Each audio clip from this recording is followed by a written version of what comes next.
In this video, we will go through 5 common reasons onto why any company would fail. So if you look at any company in past which has failed, these are the common and similar grounds you will come across onto why that company must have failed. Now, that's why it becomes very important for we as an investor, because we are investing our hard-earned money, for us to know what are the common risks associated with any company. Throughout this video, for every reason, we will also go through some of the use cases, live examples of companies which have failed, for us to understand this reason perfectly well. So consider watching this video till the end. It is going to be very informative and knowledgeable video. The first reason is competition. There can be n number of reasons as to from where a company could face competition. It can be because of a new product launched by the competitor. It could be because of price war. It could be very likely because of the investors' money coming inside the business, because of which the company might expand into different region and acquire larger market share. In that use case, let me give you one very good, nice example of Reliance Jio versus Airtel. So we know what happened in 2016. Mukesh Ambani, when launched Reliance Jio services, his go-to-market strategy was price war. What is the currency of telecom industries? It is not the data package or the offers that they come across. Their currency is number of subscribers. So if you look at this data which compares Reliance Jio with Bharti Airtel, in the Indian context, Reliance Jio is having a larger number of subscriber base as compared to Bharti Airtel. But Bharti Airtel has a presence worldwide in more than 15 countries. So collectively, if we see, Bharti Airtel has a larger number of subscriber base of 491 million users as compared to Reliance Jio. We think that Reliance Jio is performing way better than Bharti Airtel. But if you look at this additional data point, you will notice that Reliance Jio has turned out to be a profitable in consecutive 2 years. Its profit has grown from 12,000 crore to 15,000 crore. Whereas if we now compare that data with Bharti Airtel, the red bar over here which depicts that Bharti Airtel, from a loss of minus 12,000 crore, it has been profitable for 8,000 crore. Now it is very evident and clear that Bharti Airtel is highly competitive with Reliance Jio in this telecom space. Moreover, I don't want to limit your thoughts only to the element of revenue and profit for any company. There is a broader aspect to it. The sketch which I want to draw is, do not limit your thoughts of evaluating the competition only considering revenue and profit of that company. Look at it from a broader sense. So for an example, if you look at this data over here, for product companies, for products such as Amul ice cream, Parle G, their main currency, their main moat is market share that they are having compared to its competitors. For fintech companies such as Google Pay, Paytm, PhonePe, for them, their moat is the number of transactions that are happening on their platform. Likewise, for brokers who are allowing us to trade through Indian equity market, such as Angel Broking, Motilal Oswal, Zerodha, for them, their main moat is the number of clients, because for them, there is a higher risk and there is a higher substitution cost if their clients move to another broker firms. So as an example, if you are having an account in Zerodha and if you happen to move to another broker firm, it is very less likely that you will shift back to Zerodha or any other broker firm thereafter, because there are a lot of documentation process that you have to undergo. That is why for broker firms, their main moat is number of client base. To summarize this first reason over here, competition is thus very, very critical and important for us to be assessed. There can be n number of reasons, and for every company belonging to different industry, their moat changes. Second reason is concentration. To understand this concentration better, let us go through the use case of D2C brands in India. So if you look at this data over here, which is of D2C companies, their market share from the period of 2015 till 2025 has been consistently increasing year over year. Now understand what is market share and how market share origination happens. So say in a particular geography or in a particular region in India, that's what is the market share available for D2C brands, say in the year of 2016. As and when more number of people start to buy from there, their market share and the size to acquire those customer base increases. So as and when the period progressed, the market share of all of these companies has grown up rapidly. Now what happens is, these D2C brands, they started to selling directly to the end consumers, whereas there were middlemen involved in the transactions earlier, such as normal retailers, wholesalers or distributors to that matter. They were all eliminated because of this D2C approach.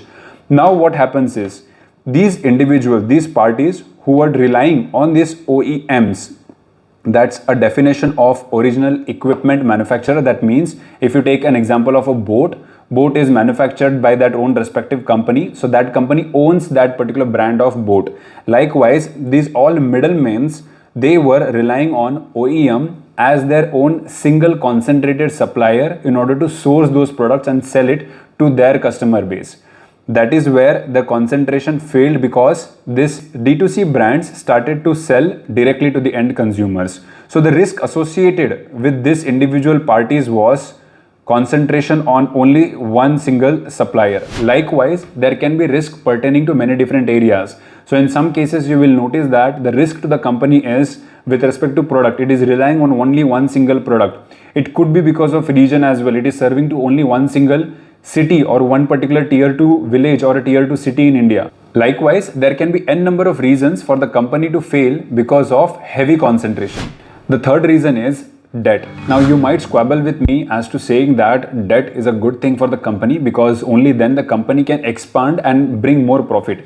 I agree that debt always amplifies the return which you get, but it also amplifies the risk associated. So for that, it is very important for us to know when we consider debt, we have to consider the second half as well, which is equity. So if you look at the debt of any company, say this use case, company has started its equity operations with 5 crore and company has taken a debt of 10 crore. Now what happens is, because of this, company is already in a risk of 50%. So even 50% of the company debt is not being paid, it is as good as 100% of the equity of that company gets wiped off. And that's a risk associated with debt. Likewise, even if you do a screener search, you will get to know that there are companies which are having a debt to equity ratio of almost like 125 times, 84 times, 225 times. I really don't know how banks are providing them such kind of leverage to have and for them to grow. It makes no sense. An additional data point to it is the insolvency number. So if you see in India, there are 1961 companies who have filed for insolvency. Who is going to repay that debt? So that's why, as a summary, debt thus becomes important for business to grow, but there is also a huge amount of risk associated. That is what we need to assess as an investor. Fourth reason is reputation damage. If by any mean, if the stature of the company is affected, then it is very difficult to revive and rebuild that trust with end consumers and as well as investors community. One very good use case of that would be Nestle Maggi. So if we see the moat, the economic moat and the value proposition of Nestle Maggi to consumers was 2-minute noodles. That means you can prepare your food in 2 minutes. But along with that, the most valuable proposition to the end consumer was their health and safety. So in 2015, when Nestle Maggi was found with a high concentration of lead, many states started to ban it. That was a reputational damage happened to Nestle Maggi, and even now many consumer community have not rebuilt that trust with that same brand as it was earlier.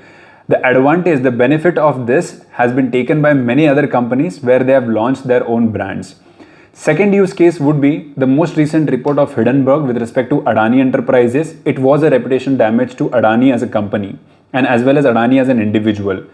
Third use case would be, if you look at Axis Mutual Fund, their fund manager, Mr. Viresh Joshi, who was found guilty in front-running case. Many investors thereafter have pulled out their money from Axis Mutual Fund, and yet there are many investors who could not rebuild their trust with this fund. Likewise, for every company, their reputation damage often hinders them from their growth thereafter. Their reputation is associated with something. So in case of Maggi, their reputation was associated with health.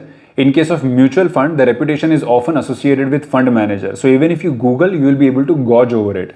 Now the problem with this reason is, we as a retail investor, we don't know the reputational damage that has happened with the company until and unless the news of that damage or the news of that case comes out in the media houses and to us. So by the time it comes to us and it comes to our notice, the damage is already done. That's the problem with this reason. Fifth reason is government intervention.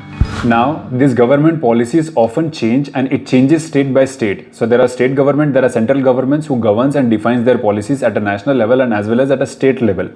What happens is companies often suffer because of this. So one very good use case of that which has happened recently is with respect to Amazon. So Amazon, we know it is a marketplace which allows the buyers and as well as the sellers to come on one platform. But Amazon, along with that, also has its own company which sells its own product on its own marketplace as a seller. What is happening is government over here is redefining the policy that an e-commerce marketplace, they can either act as a retailer or they can act as a marketplace. That means they cannot sell their own products on their own platform. There is a fair common reason and a ground over here because the e-commerce players, they know very well which are the high selling products, which are with high margins. Likewise, they can push sell some of their products to individuals. This was a government intervention with respect to marketplace. Likewise, if you look at sugar sector, this year India government has banned the export of sugar, because of which many companies who are exporting sugar, they could not export rather, and they could export only to a particular limit. So because of this reduced amount of export, these sugar companies which was otherwise earning in foreign currencies, they start earning less. You will see the reflection of this as well in the chart of these sugar companies. The summary of this point is government intervention is very hard and very difficult to predict. That is why the only way to overcome this is have a diversified portfolio. Here comes the interesting part of this video. So if you have watched this video till here, let me know your answer on this use case and this case study. So the question and the scenario over here is ABC Enterprises is one company which is selling their products on different marketplaces such as Amazon, Flipkart, Myntra. ABC Enterprises is buying the product only from one manufacturer, which is manufacturing company over here. And the only customer for manufacturing company is ABC. Tell me the risk associated with this party involved in this transaction. Option A is ABC is relying on only one supplier, which is manufacturing. Option B is ABC is selling on e-commerce platform. Option C is the risk of manufacturer is to have only one customer, which is ABC, or option D, which is all of them. The answer can be multi-select. Let me know your answer in the comment below. So to summarize, there are 5 reasons, 5 grounds as to why any company would fail. The first is competition, second is concentration, third is leverage, fourth is reputational damage, and fifth is government intervention. Do subscribe this video if you found this informative and knowledgeable for you, and if you want to receive more of such information and insights right onto your YouTube handle. Do check out my Instagram handle. I put the link in the description where I am disclosing and talking more about economics, business and stock related fundas and concepts in less than 1 minute. Thank you for watching and see you in the next video. Good luck guys.